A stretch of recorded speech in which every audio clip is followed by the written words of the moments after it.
What if I told you the author of the world's most famous boxing manga lives a secret double life?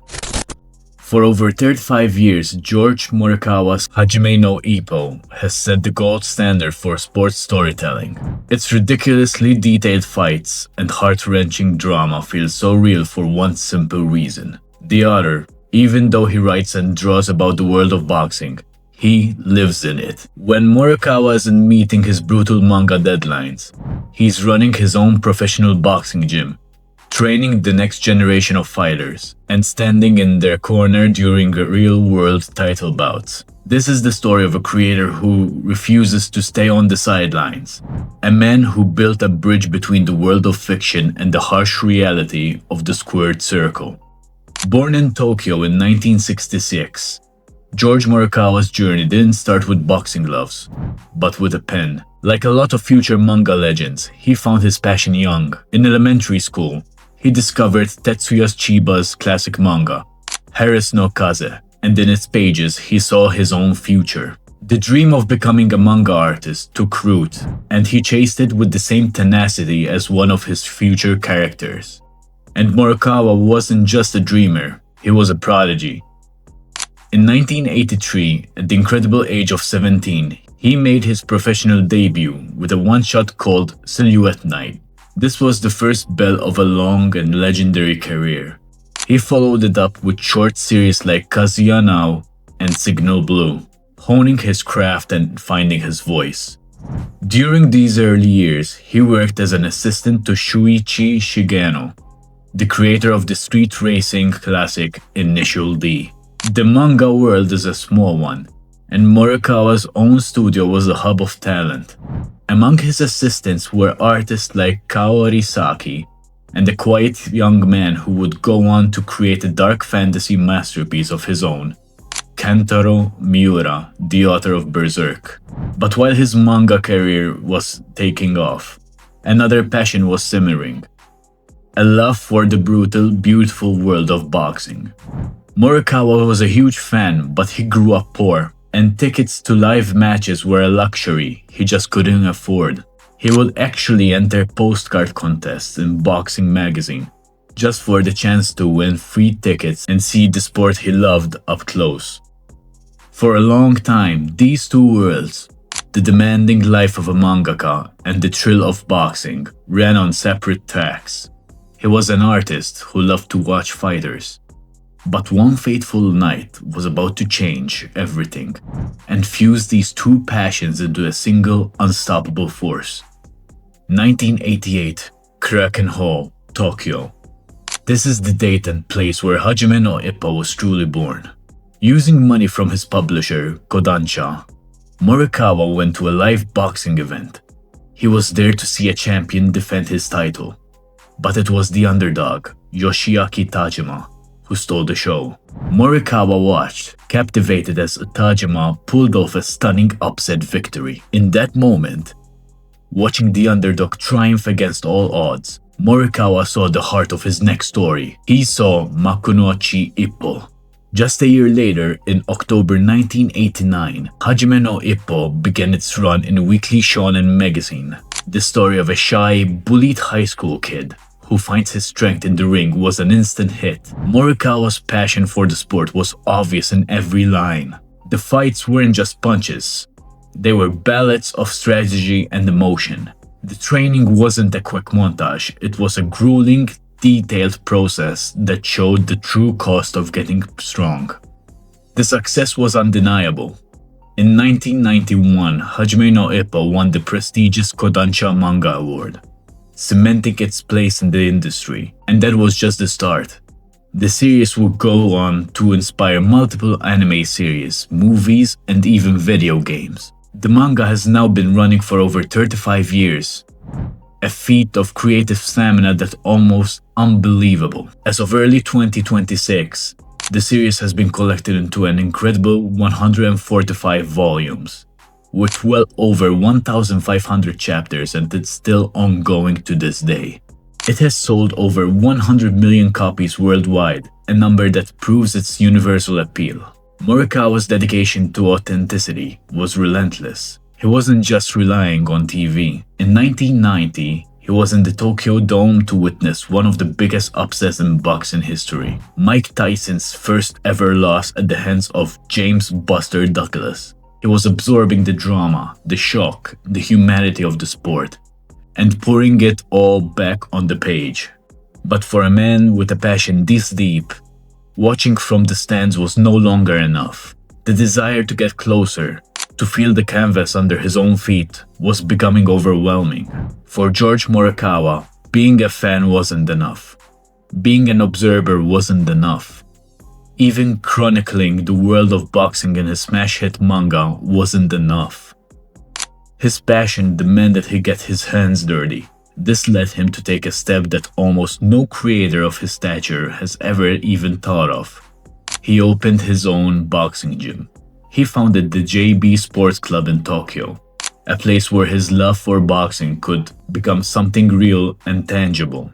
This wasn't some vanity project. This was a fully operational gym dedicated to training professional fighters. The gym was later renamed JB Sports Boxing Gym, forever tying its identity to the manga. Morikawa became a gym owner and manager, a role that put the careers and dreams of real-life athletes in his hands. He hired coaches, scouted talent, and immersed himself in the daily grind of the boxing gym. And in a perfect case of his two worlds colliding, one of the key coaches at the gym was Naoto Takahashi. Takahashi was a former Japanese and OPBF champion. But more importantly, he was the real-life model of one of Hajime no Ippo's most iconic characters, the cool Japanese rival Ichiro Miyata. The man who inspired the fictional rival was now training real-life fighters in the author's own gym. The line between fiction and reality was getting blurry, and Morikawa didn't just stay in the owner's box. He became a licensed second or cornerman. That means he's the guy in the corner during professional fights, giving instructions, tending to cuts, and offering that crucial support between rounds. He wasn't just writing about the pressure of a title fight. He was living it, his own heart pounding with every punch. He was basically living the life of Coach Kamogawa, feeling the weight of a fighter's hopes on his own shoulders. If you find Morikawa's insane level of dedication as inspiring as I do me a favor and hit the subscribe button. With JB Sports Gym, George Morikawa created the ultimate feedback loop. His experiences in the real world of boxing bled onto the pages of his manga, and the fame of his manga in turn shone a spotlight on the real-life fighters he was training. This connection is perfectly illustrated by the careers of the boxers from his gym. One of the gym's most prominent early fighters was Manabu Fukushima. Fukushima was a force in the super bantamweight division, even capturing the Japanese title in 2000. Morikawa was right there with him, often as his cornerman, through triumphs and heartbreaks, like a tough bid for a WBC interim world title against Oscar Larios in 2002. It's even been reported that Morikawa used funds from his publisher to help finance one of Fukushima's world title matches, putting his money where his heart was.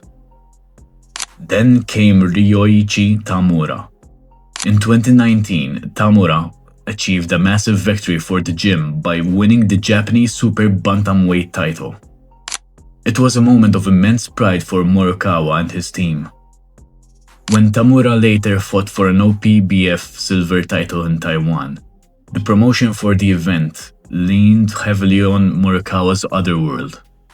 The manga, known as The Fighting, in Taiwan was used in professional materials, and Morikawa himself was there as Tamura's second. Fans could stream a real pro fight and see the legendary creator of Hajime no Ippo in the corner, shouting instructions.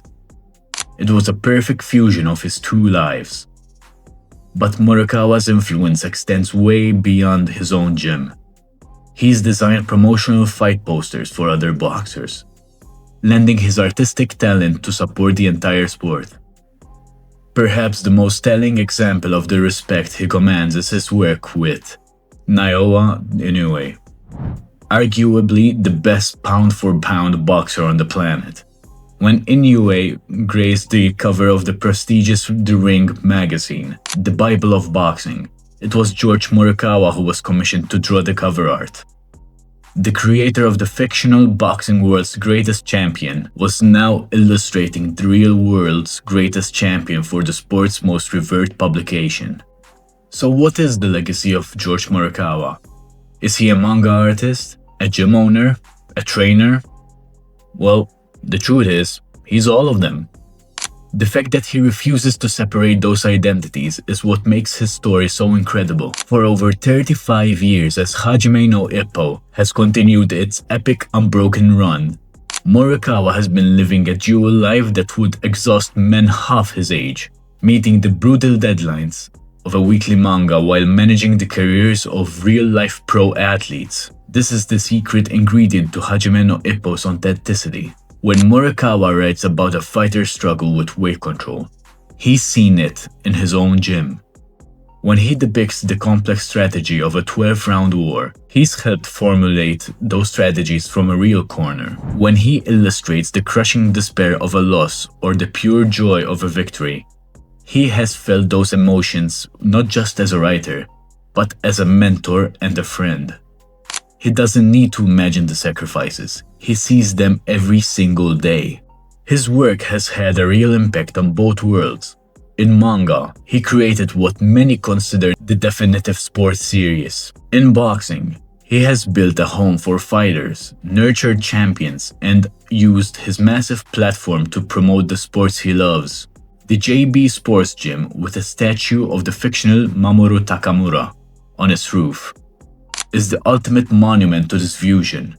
A real place built from a fictional dream, producing real champions. Morikawa's story is a powerful reminder that passion doesn't have to be passive. He teaches us that it's possible to not only love something, but to become a part of it. He is the ultimate fan of a man who broke down the barrier between spectator and participant to live inside the world that once only existed in his imagination. He doesn't just write about the fighting spirit, he actively fosters it, on the page and on the canvas. What's your favorite fight or character from Hajime no Ippo? Let me know in the comments below. Thank you guys so much for watching, and I'll see you on the next video.